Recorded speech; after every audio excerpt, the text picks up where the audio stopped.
আসসালামু আলাইকুম বন্ধুরা, তোমরা সবাই কেমন আছো? আজকের আমাদের আলোচনার বিষয় চুল কালো করে আলুর খোসা। তো চলুন জেনে নেই।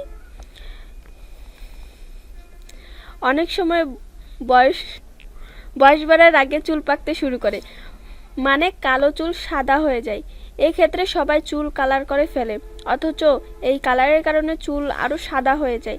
তাই এই ক্ষেত্রে কালার ব্যবহার না করে আলুর খোসা ব্যবহার করুন। এই খোসায় রয়েছে vitamin A, vitamin B, vitamin C, iron, zinc, potassium ও ক্যালসিয়াম, যা সাদা চুল কালো করার পাশাপাশি খুশকি দূর করে, চুল পড়া কমায় ও চুলের গোড়া মজবুত করে। কিভাবে চুলে আলুর খোসা ব্যবহার করবেন সে সম্বন্ধে পরামর্শ দেওয়া হয়েছে বোল্ড স্কাই ওয়েবসাইটের জীবনধারা বিভাগে। এক নজরে চোখ বুলিয়ে নিন। প্রথম ধাপ, প্রথম 6টি আলুর খোসা ছাড়িয়ে নিন। এবার আলুর খোসাগুলো ভালো করে ধুয়ে নিন। দ্বিতীয় ধাপ, এবার একটি প্যানে পানি দিয়ে গরম করুন। পানি ফুটতে শুরু করলে এর মধ্যে আলুর খোসাগুলো দিয়ে দিন। 30 মিনিট জাল দিন। এবার চুলো বন্ধ করে 15 মিনিট এভাবেই রেখে দিন।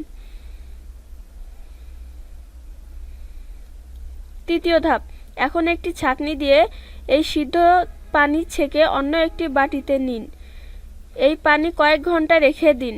যদি এই পানি কালো ও ঘন হয়ে যায় তাহলে এর মধ্যে সামান্য পানি দিয়ে পাতলা করে নিন। আপনি চাইলে এর সঙ্গে এসেনশিয়াল অয়েল মিশিয়ে নিতে পারেন। চতুর্থ ধাপ, এবার মাইল্ড শ্যাম্পু দিয়ে চুল ধুয়ে ফেলুন। বেশি করে কন্ডিশনার লাগান। পানি দিয়ে চুল ধুয়ে ফেলুন। এরপর হাতের আঙ্গুল দিয়ে চুল ছাড়িয়ে নিন। চিরুনি ব্যবহার করবেন না, কারণ ভেজা অবস্থায় চিরুনি দিয়ে আঁচড়ালে চুল ছিঁড়ে যেতে পারে। পঞ্চম ধাপ, চুল কয়েকটি ছোট ছোট ভাগে ভাগ করে নিন। তুলায় আলুর পানি নিয়ে মাথায় তালু ও লাগান।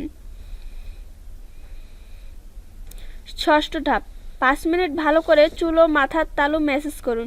এবার একটি ব্যান্ড দিয়ে চুল বেঁধে 30 মিনিট অপেক্ষা করুন। এরপর ঠান্ডা পানি দিয়ে চুল ধুয়ে ফেলুন। সপ্তম ধাপ, এরপর চুল ভালো করে তোয়ালে দিয়ে মুছে শুকিয়ে নিন। এক্ষেত্রে হেয়ার ড্রায়ার ব্যবহার করার প্রয়োজন নেই। দেখবেন এভাবে কয়েকবার ব্যবহারের পর সাদা চুল কালো হতে শুরু করবে।